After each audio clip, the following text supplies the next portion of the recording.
What's up everybody, this is Aaron, and in today's video I'll be giving you a quick recap on today's Apple event, so stick around.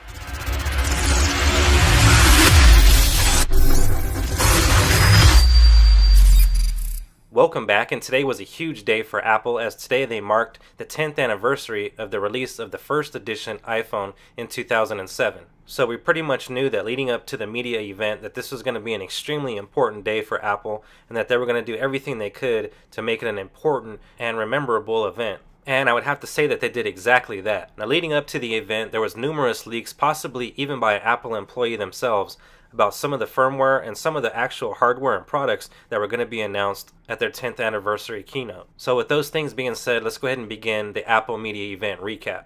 So the Apple event kicks off exactly at 10 a.m. Pacific Standard Time. Apple started off with exactly what I wanted, and that was a proper tribute to Steve Jobs, seeing as they are in the new Apple Theater, which is also called Apple Park and has been dedicated to Steve Jobs. After the opening tribute, an extremely emotional Tim Cook took the stage. Then Tim Cook closed the tribute by saying, "Today and always we honor him," of course referring to his mentor Steve Jobs himself. Again, the beginning of the event was extremely emotional, knowing that Steve Jobs actually worked on the architectural plans of Apple Park and the Steve Jobs Theater, and he would definitely have been happy to see Apple's success since he passed away. With those things being said, I'd like to personally say thank you to Steve Jobs for creating the bar and making us so high on the industry and technology advancements in general. We miss you, boss. Rest in peace. After the tribute was over, Tim began talking about the victims of Hurricanes Harvey and Irma and exactly how you can contribute and donate to the Victims Relief Fund. He then briefly spoke on the architecture of the new Steve Jobs Theater in Apple Park.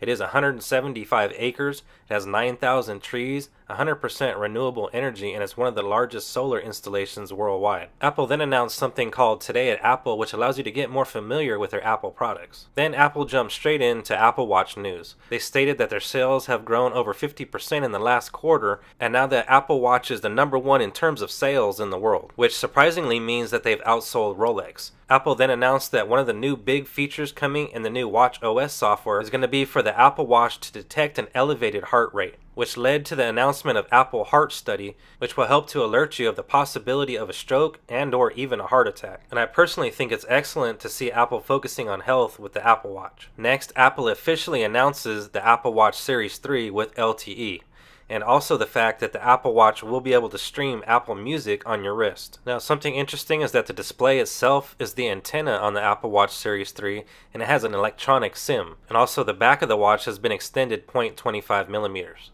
The new Apple Watch Series 3 comes in a new gold aluminum finish and a gray ceramic color with a new sport loop band and new Nike Plus colors as well. Apple Watch Series 3 will be available to pre-order on September 15th and ship September 22nd. Next up was the Apple TV, and Apple stated that they received their second Emmy Award for the Apple TV. The new Apple TV has a UI redesigned in 4K, and Apple also announced that it will support HDR video, along with live sports streaming. At the heart of the Apple TV is the A10X Fusion chip, which is the same that's in the iPad Pro.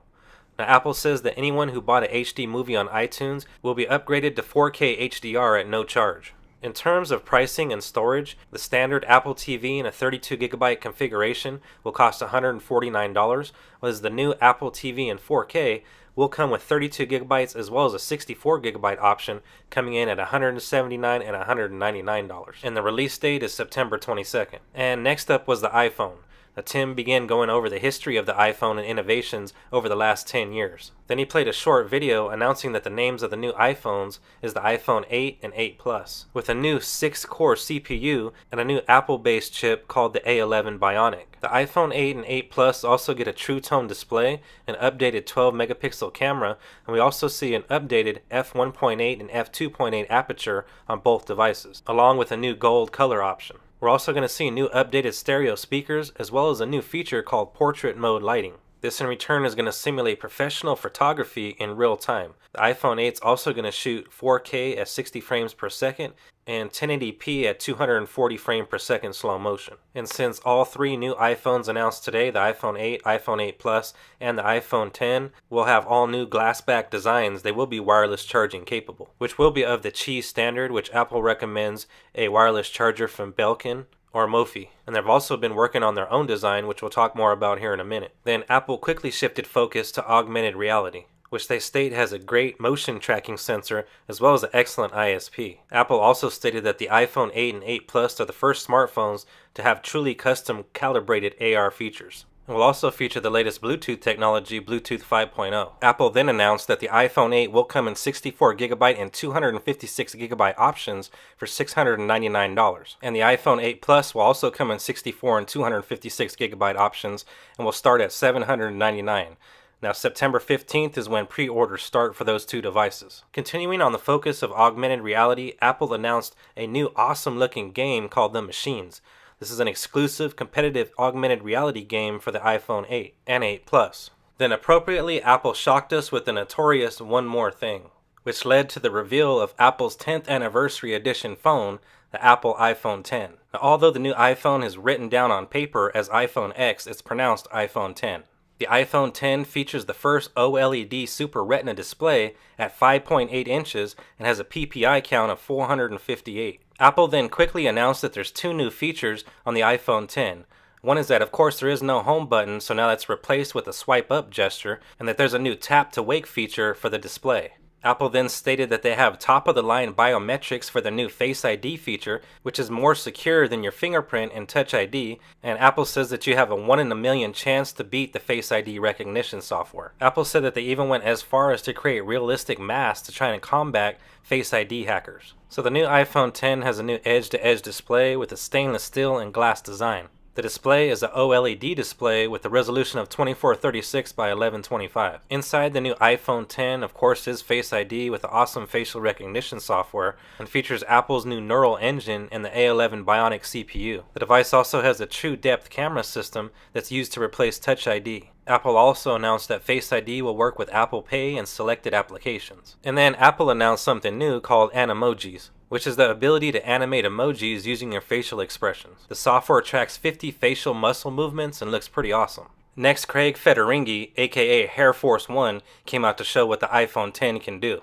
So the first feature that Craig was set to introduce was Face ID, which turned out to be an epic fail. However, I think there's a bigger picture here. Now, when Craig went to unlock the device failed to unlock 2 times in a row. Now, several different reasons have surfaced as to why Face ID failed. One is that the phone had been booted without being first unlocked by passcode, which makes sense as that is the way Apple devices have worked for years. Some people were saying that it was a complete fail and that Face ID wasn't even set up on the device. And something else to keep in mind is that when an iPhone restarts, it mentions the restart as the reason for extra authentication. So in all likelihood, what we saw was that when you restart your phone, you have to enter the passcode to activate Touch ID, which is the same for Face ID. And instead of going through the setup process of Face ID there on stage, he just simply switched phones to the iPhone X next to him, which by the way worked flawlessly and unlocked via Face ID 3 times in a row. And Apple also stated that they've been working with Snapchat to improve facial recognition within their app. Then Apple announced that they're working on their own new wireless charging mat called AirPower. The wireless charging mat charges your iPhone, your Apple Watch, and AirPods all at once. The pre-orders for the iPhone X start October 27th,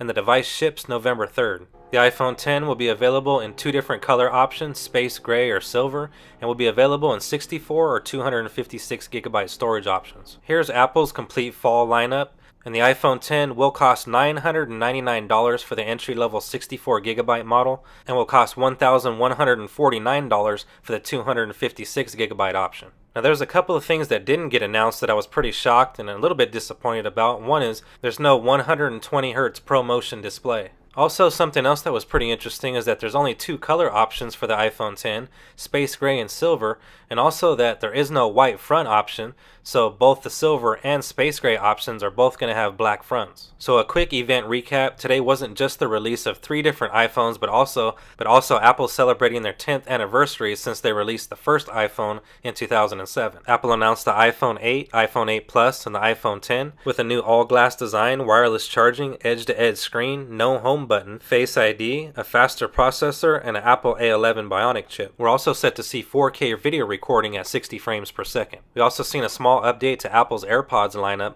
with a new gray and blush gold color, and also a new wireless charging case. A new 4K Apple TV with HDR streaming, a faster processor, and improved live sports TV integration. And also don't forget about the 2 products coming out later this year, both the HomePod and the iMac Pro. Let me know down in the comment section below what specific announcement you're most excited for, and also let me know if you're going to pick up the iPhone 8, 8 Plus, or the iPhone 10, and also let me know what color. If you made it this far in the video, be sure to hit that like button, I truly appreciate it, and also be sure to hit that subscribe button to be notified of future content. I'll be giving away an iPhone 10 here on the channel, so make sure you're subscribed so you don't miss that video. I cover all things technology related, specializing in both Apple and Android devices, so if you're new here, consider subscribing.